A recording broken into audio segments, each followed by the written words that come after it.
Bonjour et bienvenue sur ma chaîne. Aujourd'hui, je vais vous présenter donc ce petit masque en type, donc comme vous pouvez le voir, bec de canard. Alors, c'est un masque qui a été mis en place par l'AFNOR. Il y a un document PDF qui est mis en ligne, donc je vais vous l'expliquer plus facilement après.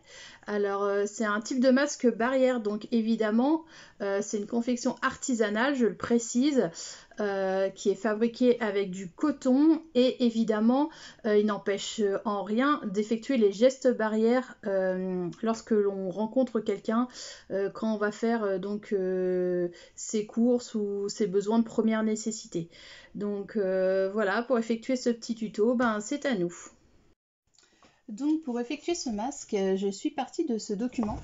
Donc voilà, c'est le document officiel de l'AFNOR qui est un guide, pardon, pour la fabrication des masques barrières. Donc je vous invite fortement à le lire. C'est un document officiel, hein. Il précise notamment donc la matière à utiliser pour fabriquer les masques, donc le nombre de couches, le type de tissu. Il explique également comment on retire, comment on met un masque avec les bonnes techniques pour éviter la contamination. Il explique notamment le lavage, tout ce qui est hygiène du masque. Donc il est très très complet comme guide, il fait 36 pages. Donc je vais vous mettre le lien, quand vous cliquez au niveau des commentaires en bas, il va y avoir un petit lien et vous allez pouvoir le télécharger. Et il suffit de rentrer votre nom, votre adresse mail, je crois, et vous le recevez par mail. Donc c'est un document qui est très très complet comme je viens de le dire. Dedans on retrouve également le patron donc, du masque barrière appli, donc le tuto que j'ai fait il y a quelques jours. Je vais vous remettre le lien à la fin si vous voulez le voir. Ensuite, il y a également le patron pour le masque à bec de canard, donc celui qu'on va effectuer aujourd'hui. Alors moi, je vais vous montrer comment on l'assemble. Donc après, je vous invite à le lire. Je ne vais pas forcément utiliser 3 couches comme il le préconise parce que je suis à court de coton. Par contre, je vais vous montrer les techniques pour les personnes qui n'ont plus d'élastique, ce qu'elles peuvent utiliser en plan B. Donc voilà. Alors, pour effectuer ce masque, c'est très facile. Vous allez prendre une feuille, donc qui mesure 21-29,7 bien sûr. Alors, pour les personnes qui sont intéressées, la confection du masque barrière type bec de canard, dans le document, se situe à la page 15. Donc, alors, on va partir de cette feuille. Donc, on va venir faire un repère à 20 cm. Hop. Tac. De façon à obtenir un carré donc de 20 cm sur 21 cm. Donc comme ceci. Arrivé là, on va marquer donc notre milieu parce qu'il va nous être utile par la suite, donc à 10,5. On fait la même chose en face à 10,5. On va venir, hop, donc on peut faire une petite ligne médiane. C'est quelque chose que je fais au crayon à papier parce que c'est quelque chose que, c'est uniquement pour obtenir mon centre. Je vais en avoir besoin par la suite. Donc quand c'est ça, je fais hop mon repère pour séparer en deux et je fais également la même chose dans l'autre sens. Donc à 20 cm, je vais faire un repère à 10 cm et je vais également venir faire un repère donc à 10 cm et je vais venir tracer une ligne au crayon. Donc, comme ceci. Hop, de façon à avoir mon milieu. Donc là, j'ai mon centre. Ensuite, donc je vais venir faire deux repères, donc un à 1 cm du haut et à 1 cm du bas. On fait la même chose à côté, 1 cm du haut, 1 cm du bas, et on va venir tracer une ligne pointillée, donc comme ceci. Ce sera donc notre ligne de pli. On va faire la même chose ici. Voilà. Ensuite, en partant d'ici, donc on va venir tracer deux repères. Donc en partant du centre, on prend à 5 cm ici et à 5 cm ici. Donc on a normalement 10 cm là, donc que l'on centre. Et c'est tout bête, c'est bête comme chou. Ce qu'on fait, c'est qu'on prend notre règle, on vient au niveau du repère de 1 cm et on vient tracer un trait. On fait la même chose de l'autre côté. On fait la même chose de l'autre côté. On le fait pour les 4 côtés. Voilà. Et on a tout bêtement notre patron pour notre bec de canard. Alors, on découpe ici, ici, ici, ici, ici et ici. Et voilà. Donc, je vais le faire. On obtient donc ceci. Donc il nous reste plus qu'à découper donc 2 ou 3 couches ou 4 couches. Enfin moi je suis pas ici pour vous dire le nombre de couches à mettre, le type de tissu, tout ça. Tout est dans le document, donc ça j'en prends pas la responsabilité. Moi tout ce que je vais vous montrer c'est la méthode pour l'assembler. Donc je vais partir sur 2 couches de tissu. Si vous en utilisez 3, vous les superposez, 4, enfin vous faites ce que vous voulez, mais la technique est la même. Donc hop, j'ai découpé donc mes 2 morceaux de tissu. L'un sera à l'endroit, là sera à l'intérieur, un endroit envers, enfin extérieur, intérieur. Donc vous avez besoin de ces 2 morceaux de tissu. Vous avez également besoin donc d'élastique. Alors un élastique, on peut le mettre autour de la tête, on peut le mettre derrière les oreilles. Et il y a des personnes qui sont en rupture d'élastique en ce moment. Donc si vous voulez ne pas en acheter, vous découpez 4 bandelettes comme ceci. De petites cordes, vous pouvez utiliser du biais, vous pouvez utiliser tout ce qui vous tombe sur la main qui est un petit peu élastique. J'ai vu qu'il y avait des personnes sur Facebook dans les groupes qui utilisaient des morceaux de jersey et découpaient des bandes. Et c'est vrai que c'est assez élastique, c'est assez pratique aussi et ça fait pas mal à la tête. Donc je vais vous donner les dimensions si vous voulez. Alors si vous utilisez des élastiques comme ça, moi je crois qu'elles font 35 cm. Ouais, donc c'est ça. Elles font 35 cm. Donc vous découpez 4 morceaux de corde de 35 cm. Ça, c'est le cas où vous n'avez pas d'élastique. Si vous avez des élastiques et que vous voulez les économiser, vous pouvez les mettre derrière les oreilles. Donc à ce moment-là, ça, c'est des petits morceaux. Donc moi, j'utilise des morceaux de 20 cm. Vous pouvez en mettre des plus petits, si vous avez plus petit, vous mesurez. Mais moi, je mets 20 cm, quitte à ce que ce soit plus grand et faire un nœud derrière l'oreille, plutôt que ce soit trop petit et du coup que notre masque ne nous serve à rien. Et si dans le cas où vous voulez faire tout autour de la tête, donc quand c'est ça, on va le fixer ici, il va faire tout le tour de la tête. Donc on est à peu près à cette mesure-là. Alors je crois, si je dis pas de bêtises, ouais, on est dans les alentours des 30-40 cm. Vous pouvez aller de 30 à 40. Ça dépend, vous mesurez au niveau de votre tour de tête. Moi je prends 30, allez on va dire, on va prendre 35, comme ça on est sûr d'être bien. C'est ce que je dis, même si c'est trop grand, quitte à faire un nœud à l'arrière, mais au moins c'est plus confortable pour le port. Donc voilà pour les élastiques et les cordes. Je vais également utiliser donc une tige de fer. Donc une tige de fer, vous pouvez utiliser les morceaux pour fermer les sacs de congélation. Moi j'en ai pas. Donc quand c'est ça, je prends une tige de fer que j'ai dans mon garage. Et j'en coupe tout simplement un morceau, donc je coupe environ 10 cm. Voilà, ça ce sera pour l'arête du nez, pour avoir bien que notre masque épouse bien la forme de notre nez. Donc il y a certaines personnes qui mettent un petit point de silicone sur les extrémités pour éviter que ça perce le tissu. Moi j'en ai pas. Je vous le dis de le faire si vous voulez, mais moi je le fais comme ceci. Pour l'instant ça n'a pas encore percé le tissu, donc c'est pas mal. Voilà pour le matériel.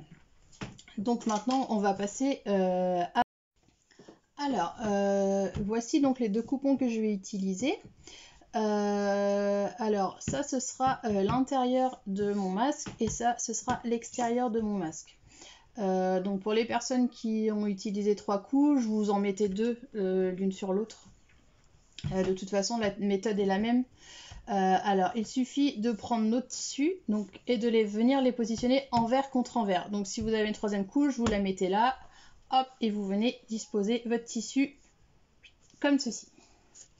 Donc, après, ce qu'on va faire, c'est qu'on va épingler tout autour, de façon à maintenir l'ensemble. Donc, hop.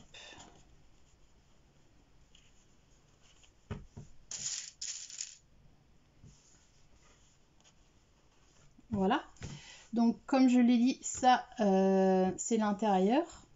Alors je vais vous montrer les 3 méthodes.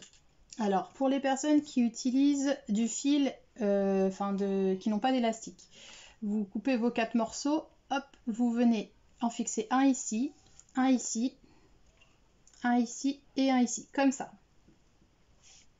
Donc vous faites un point zigzag à chaque fois, comme ceci. Pour les personnes qui vont utiliser pour les mettre derrière les oreilles. Donc c'est ces élastiques là qui sont beaucoup plus courts. Vous venez fixer donc excusez-moi, votre élastique, vous faites un point zigzag ici, hop, vous l'étirez un petit peu et vous venez mettre donc l'autre partie ici avec un point zigzag. On est d'accord, donc on fait ça et ça des deux côtés, un point zigzag là, on prend cette extrémité, on la met là et on refait un point zigzag là, de façon à le maintenir.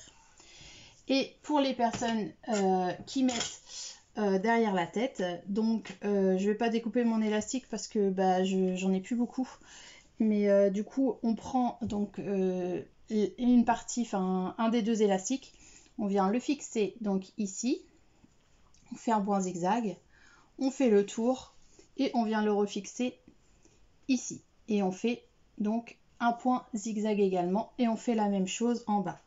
Donc on refixe notre élastique, tac, ici au point zigzag et hop là, on va venir mettre notre élastique également ici avec un point zigzag. Donc ça c'est pour les personnes qui le mettent derrière la tête et non derrière les oreilles. Alors moi je vais utiliser pour changer, parce que j'en ai fait plein avec les élastiques, de toute façon je fais les 2 méthodes, je vais venir utiliser donc moi la cordelette. Donc c'est la petite cordelette que j'utilise pour faire quand je fais moi-même mes passepoils. Donc voilà, je prends cette petite corde et je vais venir la fixer à ce niveau. Donc je vais venir faire des points zigzags là, là, là et là. Et une fois que j'aurai fait ces points zigzags, je vais venir replier comme ceci, tac, sur 1 cm. Donc je vais venir replier comme ça et je vais venir faire donc un point droit comme ceci. Alors pour ne pas que le tissu s'effiloche, c'est vrai que je ne l'ai pas précisé, vous pouvez le faire, c'est faire un point de surjet là et un point de surjet là. Donc pour les personnes qui n'ont pas de surjeteuse, faites un point zigzag. Ça va éviter que votre tissu s'effiloche ici et ici. Donc moi je vais le faire à la surjeteuse. Je vais faire un point, donc je vais commencer déjà par faire un point de surjet. Donc les personnes, je vous dis, qui n'ont pas de machine, qui n'ont pas de surjeteuse, vous faites un point zigzag là. Donc ça va éviter que le tissu ne s'effiloche. Donc ici et ici. Donc voilà, j'ai fait mon point de surjet, donc j'ai rentré mes fils. Maintenant je vais venir fixer mes élastiques, donc quand c'est ça je les laisse à peu près à 2 cm. C'est la même chose pour cela, hein. Vous les mettez à peu près jusqu'à 2 cm et vous venez faire donc un point zigzag. Donc je le rappelle, moi je vais les fixer comme ceci. Si vous avez l'autre méthode avec les élastiques comme je vous ai montré tout à l'heure, c'est la même chose, vous faites un point zigzag pour les fixer.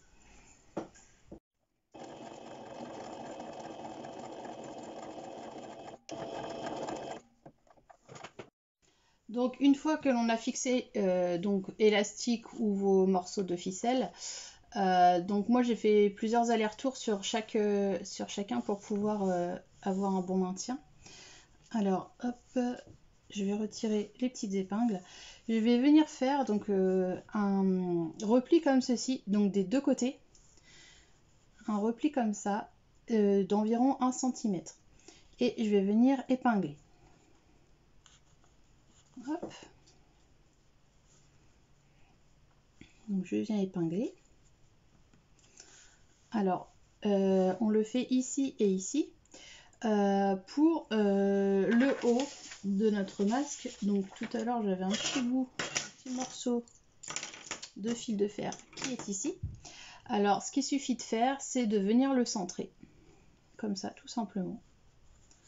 Hop, on le fixe, donc fixez-le hop avec une épingle de façon à ce qu'il soit maintenu. Donc ça, je dirais que c'est le haut de mon masque à bec de canard.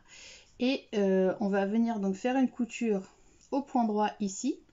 Et faites également une couture là, ainsi qu'une couture là, pour maintenir notre petite barre en fer au centre, parce que sinon elle va se balader partout et puis ça va pas être pratique. Donc moi quand c'est ça, je fais 2 points droits là, ici. Et je vais faire donc un point droit tout le long de cette couture. Je fais également la même chose ici, donc je vais venir replier d'environ 1 cm. Hop, comme ça.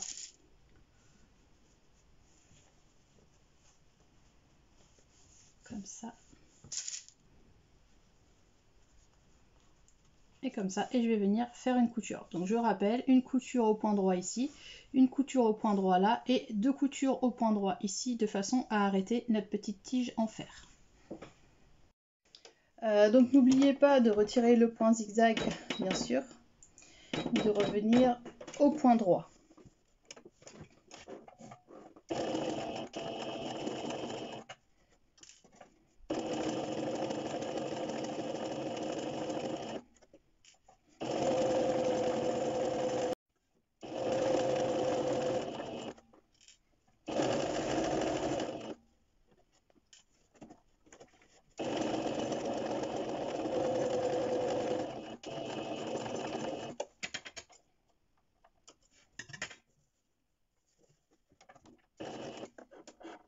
Donc voilà, j'ai effectué les coutures, donc là et là, donc à l'extérieur ça donne ça avec les coutures d'arête du nez.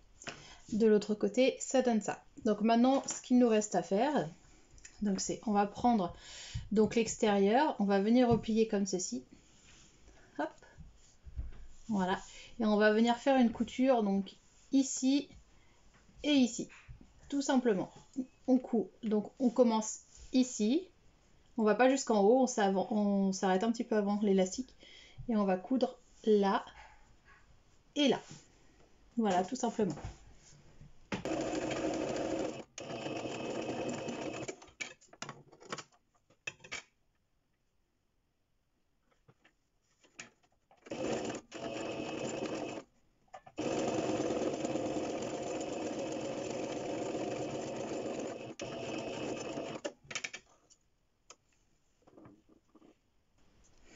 Donc voilà, une fois qu'on a coupé, que l'on a cousu les deux extrémités, on en retire donc bien sûr tous les excédents de fil.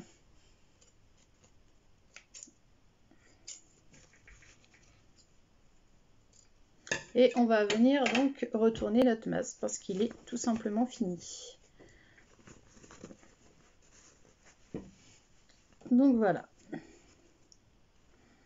Alors, je vais essayer de l'enfiler.